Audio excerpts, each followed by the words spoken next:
This is the BYD Shark 6 Premium, and it's a ute that's had tongues wagging and eyebrows raised since its launch. Because let's face it, us Aussies are awfully protective of our ute segment, and we've been family testing this model to see whether or not it brings the practicality and the fun we expect, or if it's just ute shaped. Stay watching to see what we've discovered.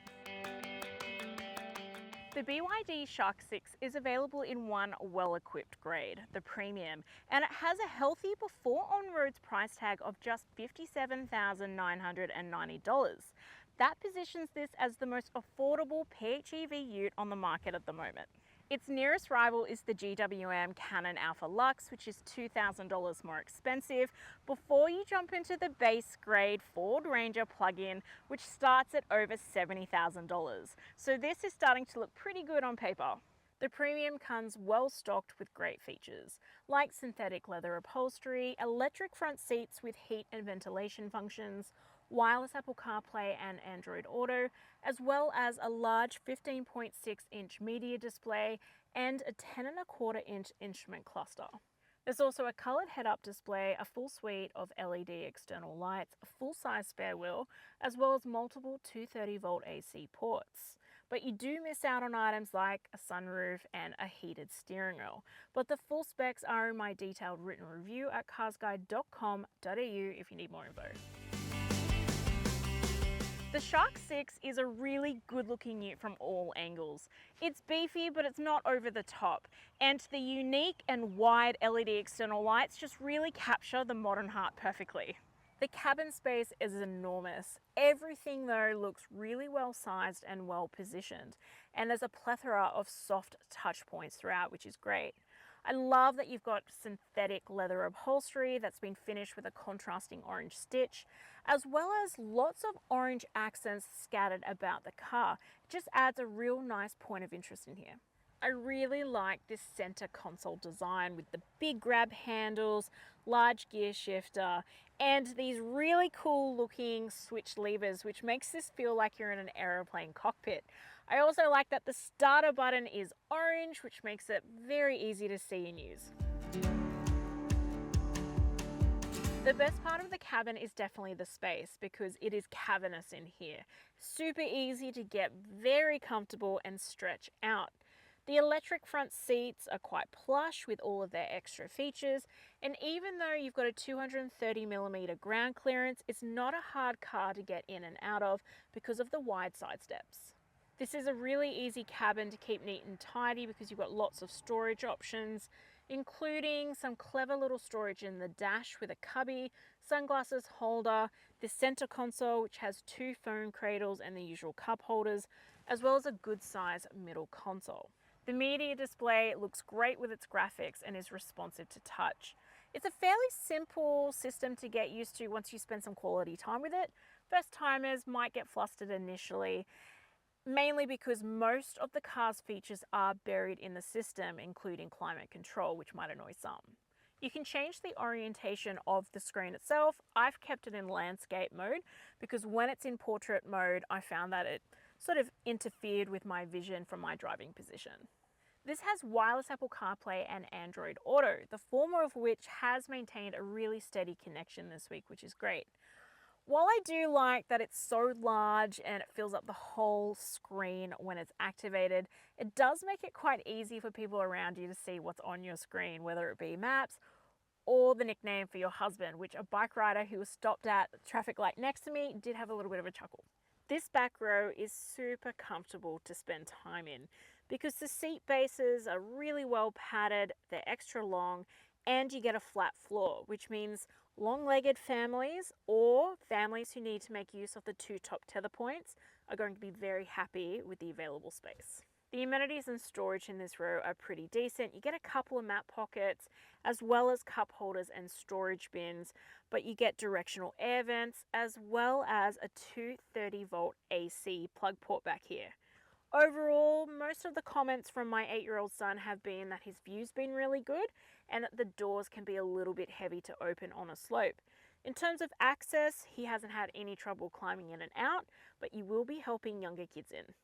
The tray is a decent size, if a smidge smaller than its rivals. The payload capacity is 790 kilos and the overall tub capacity is at 1200 litres.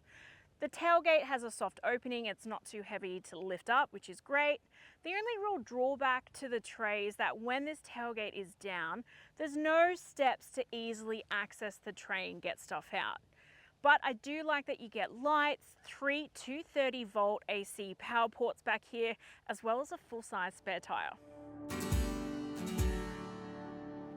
Powering the plug-in hybrid Shark is a 1.5 litre 4-cylinder turbo petrol engine, which produces 135 kilowatts of power and 260 newton meters of torque by itself.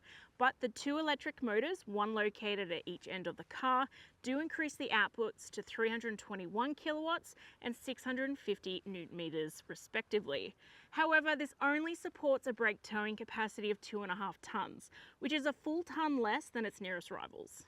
This is also not a four-wheel drive, just an all-wheel drive, and it doesn't have low-range gearing or diff locks, which means that it doesn't have a ton of off-road capabilities. But check out Crafty's recent adventure review if you want to see how it handles off-road. When in hybrid mode, the official combined fuel cycle claim is 7.9 litres per 100 kilometres. And after travelling over 800 kilometres, having the battery around 3/4 full when I first started and keeping that battery at around the 25% mark, I've managed a real world usage of 8.9 litres per 100 kilometres. It is a bit thirstier than the claim, but you are going to get the most out of this car if you charge it every day and make use of the 100 kilometre pure EV range, especially around town. This has a 29.58 kilowatt hour blade battery and has a Type 2 CCS charging port, which accepts up to 7 kilowatts on an AC charger and up to 55 kilowatts on a fast DC charger, the latter of which you can go from 30 to 80% charge in as little as 25 minutes. It's also really handy that you get vehicle to load capability in this, which is great if you need to charge a larger tech appliance while out and about. The driving's been a bit of a mixed bag, to be honest. Around town, when it's in EV or hybrid mode, it's pretty quiet, power's delivered very promptly, which is great. But as soon as the petrol engine kicks in, it gets loud and pretty whiny. And it's also just a bit too underpowered. You notice it especially on hills, but honestly, I wouldn't really like to see this under any serious load. On good roads, and around town, the ride comfort is pretty good. Very smooth operator. Kind of feels like you're gliding across the road. I prefer a little bit more road feedback personally on a car as large as this, but people around town will enjoy it. Once you hit regional roads though, that's when you'll notice a little dip in the ride quality. It does tend to lose its composure a little bit over a real bumpy or gravelly road. Visibility is mostly good. I love the high seating position and the big wide windows. The only sort of hindrance that I have found, particularly in the blind spot, is how thick this B pillar is. It's quite thick. You do have to really lean around it.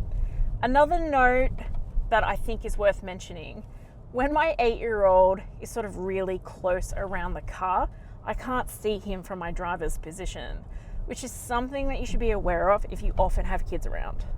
This has regen braking and it's pretty decent because my battery has never dipped below 20%, and you quite often regain percentage if you have to go down a hill. But you don't get that classic EV braking feel, which I find is a little bit annoying at times. This is very subtle, which I appreciate. The steering on this is surprisingly quite soft and it sort of makes you feel like it's going to be an easy car to park, but it's not.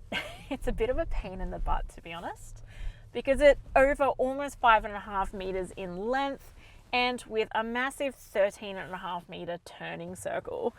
It kind of feels like you're trying to turn the Titanic at times. Now, the 360-degree view camera system makes really light work of finding out where your car is in the space itself. But yeah, I had a right old giggle with my mum trying to go up and down small car park ramps in this. I had to do a couple of Austin Power moves, let me say. The BYD Shark 6 has a maximum 5-star ANCAP safety rating from testing done in 2025, and it has 7 airbags, including a front center airbag and curtain airbags that cover both rows, which is really good to see on a family ute. There's a full suite of safety equipment included as standard, including sensitive driver monitoring system and a really clear 360-degree view camera system. However, a lot of the safety systems don't seem to be all that well calibrated. For example, the traffic sign recognition often picks up the wrong speed, at one point signaling that I was in a 150 km/h speed zone, and I often fought the steering wheel with the lane keeping aid. The adaptive cruise control is also quick to slow down but very slow to speed back up. It's also worth noting that while this does have child presence detection, ANCAP says that it does fall below the required functionality limits, which might be important to you if you do have kids about. But the full written review at carsguide.com.au have the full safety specs if you need more info. The Shark 6 is covered by a 6-year or up to 150,000 kilometre warranty, but a lot of its rivals do offer unlimited kilometre terms, as well as ongoing roadside assistance if you service through their service centres. BYD outlines a price guide for their servicing rather than offering a set cap-priced or pre-purchased program like its rivals do. Currently, services average around $515 per visit, but those prices are subject to change. Getting your BYD service is fairly easy now, with around 46 service centres spread across Australia, but they are clustered around the capital cities.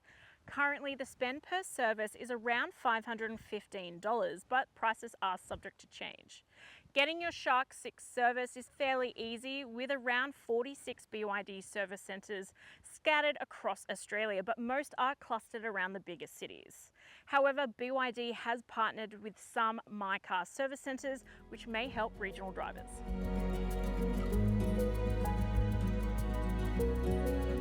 The BYD Shark 6 Premium is the sort of ute that can occasionally handle a hammer barn or camping trip, as well as carry the family pretty comfortably around the city.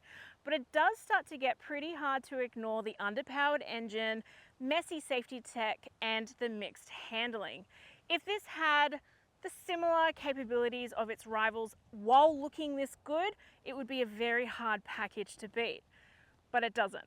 So its rivals do live on another day, at least for now. And that's why it gets a score that's on your screen.